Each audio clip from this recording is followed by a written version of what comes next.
Welcome back to DHN. My name is Wade. Now, because I know how YouTube works, I'm going to put your payoff right here on the screen.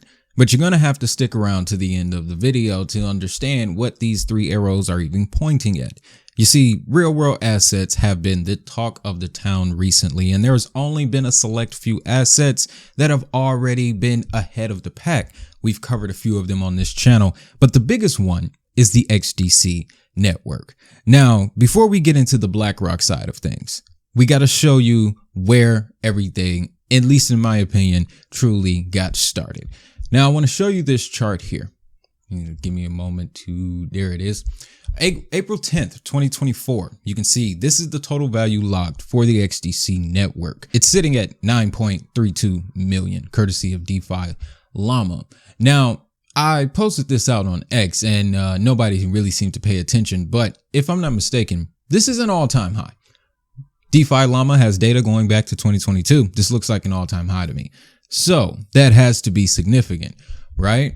Just for context, last time total value locked was anywhere near close to this, price was about 7 cents. This was also August of last year and right around the whole hysteria around SBI VC trade, in which they did say that they were going to be adding extra liquidity to the network. And it's been about a year since then, guys. And if you look at this chart again, you'll see we've pretty much established a higher low, right? We haven't truly dropped below 4 cents, although the market is moving south at time of making this video. So I'm still hoping we stay above that line. But if you're looking at the rest of the year or the last 12 months, you can see we stayed above it. So that to me shows that they put something in the system. They put the liquidity that they promised into the system, and it's been keeping us afloat.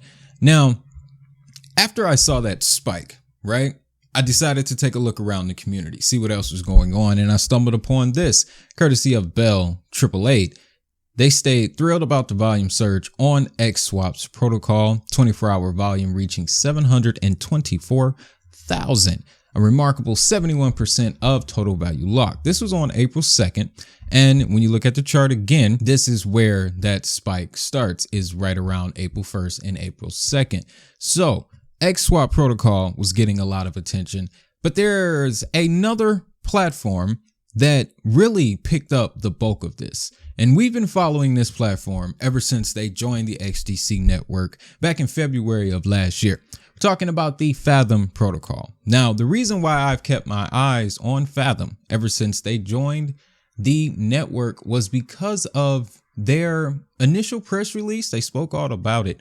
It was basically they're focused on real world assets, bringing real world asset technology to the XDC network. Now, when we do our deep dives and our research on this channel over the years, we knew that real world assets were coming. We were talking about it last year. As a matter of fact, I believe there's a video on here where we broke down the leaders of the pack. It's about 4 to 5 months old.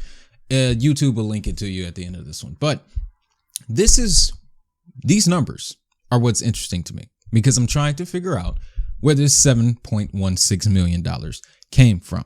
Now, I haven't discovered it all, but there was a piece of news that came out this week involving the XDC network that provided me a pretty good lead. We're talking about Zoth IO. Zoth has raised $2.5 million in funding to provide sustainable real-world asset-backed yield. So now we have yield-bearing real-world assets coming into the market. And for institutional investors, this is all that they were looking for, guys. But let's read into this just a bit. Zoth, an ecosystem bridging liquidity across TradeFi and on-chain Fi, has raised $2.5 million in funding to provide sustainable yields backed by real-world assets and to build a multi-chain stablecoin-powered real-world asset ecosystem, bridging native sustainable yield to bringing native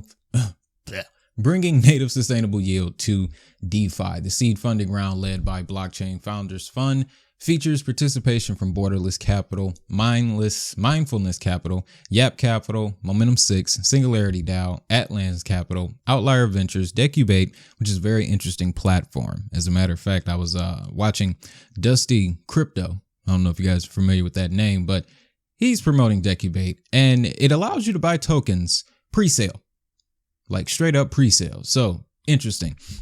But alongside them, Wormhole Ecosystem Fund, prominent angels from top crypto native companies such as Huma Finance and Circle. Put a line by that.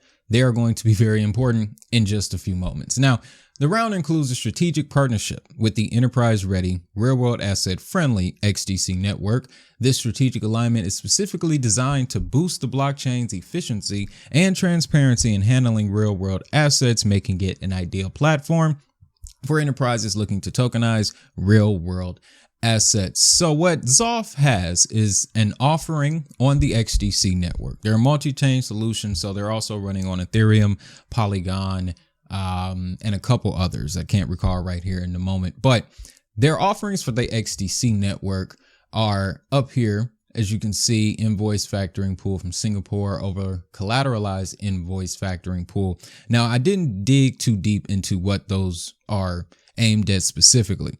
What I wanted to know is where the money was going. And that's exactly what I found out, because the token addresses are available when you fish through this website, fish through these offerings here. And I found something very, very interesting. So at least the first two contracts so far have been paid for in the Fathom FXD stablecoin, guys. Now, this is really the first time I've done some, they call it blockchain sleuthing or whatever, but you can track these blockchain addresses to see who owns what, really. They may not give you a name or a location or an address, but you can find out some pretty interesting information. And that's exactly what I did here, guys. 4 months ago, December 2023 is when this transaction occurred. Now, right away, you'll see value in XDC, there wasn't any. Don't be alarmed by that, because if you continue to go down, you'll see this was just a transfer that took place on the XDC network. Gas fees were paid in XDC, but the transaction was for 200,000 in FXD. And that's when things really started to come together, guys, because I took another screenshot here and you'll actually see two transactions of 200,000 FXD. Now, I'm not sure if those are two separate contracts. When you go back to the website, it does say that the 200K pool size is already at capacity. And then they've added this 350K one as well. I'm not seeing any records for the 350K, but I saw the 200,000 FXD and it lined up with the 200,000 pool for the USDC. Now you may be thinking, hey, those are two separate stablecoins, but I told you that to put a line by Circle, right? Because they're going to be important. There is a connection between FXD and USDC. It's merely a situation where you're swapping, and that's what Zoth does. They provide that bridge between DeFi and traditional finance. Like they said, USDC is everywhere. And then I also found this quote to be interesting as well. Comes from that same article. They say the funding round follows a year of growth during which Zoth collaborated with multiple reputable institutional partners such as Chainlink, Wormhole, Cello, XDC, Funfair Ventures, and many more, creating a direct impact and bridging liquidity across TradeFi and DeFi. So these are just very interesting metrics, and I'm not officially pointing a finger. I'm not trying to point a finger with this information, but I found it interesting how it all unfolded, right?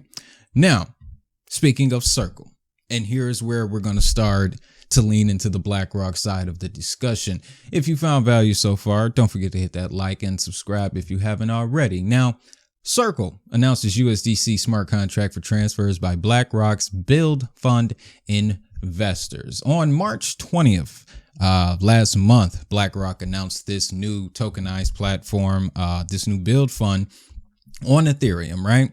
Now, a couple things here. First is the date. If you don't know anything about March 20th, did a whole video about it. Check it out. It's the 1 year anniversary of the official launch of ISO. And if you take a look at what has happened since then, man, we definitely live in a much faster world, in my opinion. But this is being brought back up because of Circle announcing their smart contract for transfers. Basically, USDC is now going to be another asset that you can use for this build fund, courtesy of BlackRock. And it's just interesting because Circle has been everywhere. Like I've been telling you guys for months, Circle has been all over this thing. But I want to go back to the original press release, March 20th. BlackRock launches its first tokenized fund on Ethereum. Now, this is when we started to make the connection between BlackRock and securities. And we know, if you're deep in the weeds of the XDC network, securities is our US partner. That is our ally over here in the States. And when they initially came onto the network early 2023, that's exactly what I said. They're going to be XDC's network, their way in to the US market. Now, what I want to point you to is this paragraph down here at the bottom. Tokenization remains a key focus of BlackRock's digital asset strategy. Through the tokenization of the fund, BUIDL will offer investors important benefits by enabling the issuance and trading of ownership on a blockchain, expanding investor access to on-chain offerings, providing instantaneous and transparent settlement, and allowing for transfers across platforms. BNY Mellon will enable interoperability for the fund between digital and traditional markets. Now, I really wanted to know which way to take this. I really had to think about which way to take this, and I'm probably going to edit this part out. I want to show you guys a clip before we go forward, because the man said that this was going to happen. This was early in 2023. Take a listen. I actually believe this technology is going to be very important. Look at it. We have been part of the huge revolution in investing through ETFs. We believe that ETFs will be changing the whole way we invest. Many people still use it as a means, well, people are investing it for indexing. No, the majority of people who are putting money in an ETFs are active investors that are buying exposure. The entire bond market is being transformed as we talk right now. I believe the next generation for markets, the next generation for securities will be tokenization of securities. And if we could have that distributed ledger that we know every beneficial owner, every beneficial seller, we all have our code of who's buying, who's selling, instantaneous settlement. Now, if you fast forward few months later, less than 8 months, we get the launch of the Bitcoin ETF.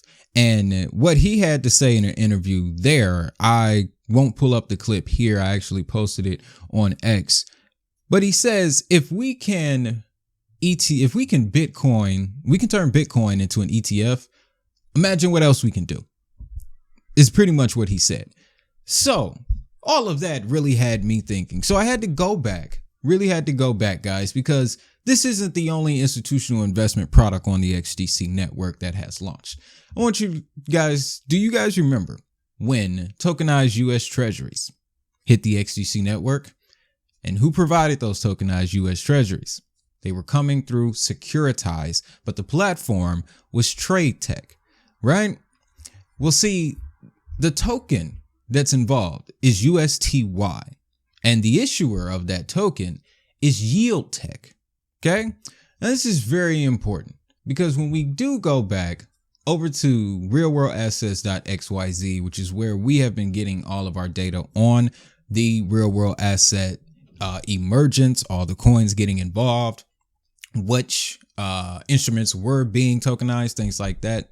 I'll leave a link down to it in the description, maybe in the top comment. But we jump over to USTY, US Treasury tokens, and for the longest time, we didn't have any data. We didn't have any information. But ladies and gentlemen, when I went back and did the digging, I found 2 transfers. All right. 1 address, 2 transfers. They took place 2 months ago and 3 months ago. One was for 160,000 and the other was for 4.5 million, 4.5 million USTY. And that has established the total supply of these tokens. Now, it's very interesting because I followed the similar pattern as I did with the FXD transaction. but it didn't really lead me anywhere. This was as far as I got. So I had to then do the documentation, dig into the documentation, guys. And what you'll find out is in YieldTech docs, docs.yieldtech.io, they describe the underlying product that these USTY tokens are connected to. The underlying ETF is managed by BlackRock. This is the underlying ETF that's attached to the USTY token. And this is when it really gets deep. Because when you go and do a little bit more reading, partners and service providers, it explicitly states that these are the partners, service providers, and transaction parties that make USTY happen. And then we go to the next page. And I made sure when I made the screenshot to include everything on the left. So that way, when people go to, repost this, they can go directly to the source themselves, right? But you can see these are the partners, service providers, transaction parties that make USTY happen. Right at the top of the list, BNY Mellon. They are also facilitating the transfers alongside Zoth. Am I correct? Exactly. And then right under them, BlackRock, State Street, Securities, Trade Tech, USTY Vault, and then the XDC network. Now, they may not be sitting in the same rooms with each other, holding Zoom calls on the weekends, things like that. But ladies and gentlemen, this is as close as I've ever seen any other project next to BlackRock.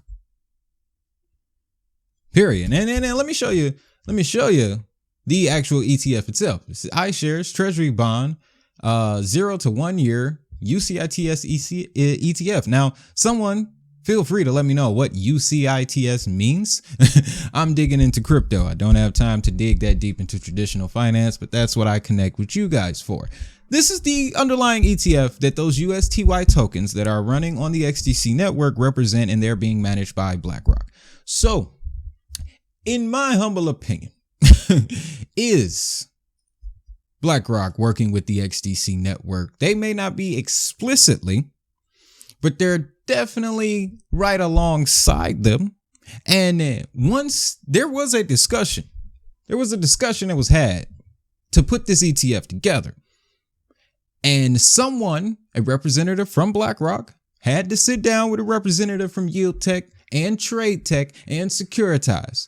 And they had to have said the words, "We're using this for this." How far do you think that's going to go? That's how I'm looking at it, ladies and gentlemen. And so at BlackRock, when we bought BGI, we had $290 billion of ETFs. Today, we have $3.5 trillion. And then this week alone, just yesterday, we launched the iShares Bitcoin ETF. And so I would say to you, if we could ETF a Bitcoin, imagine what we could do with all financial instruments.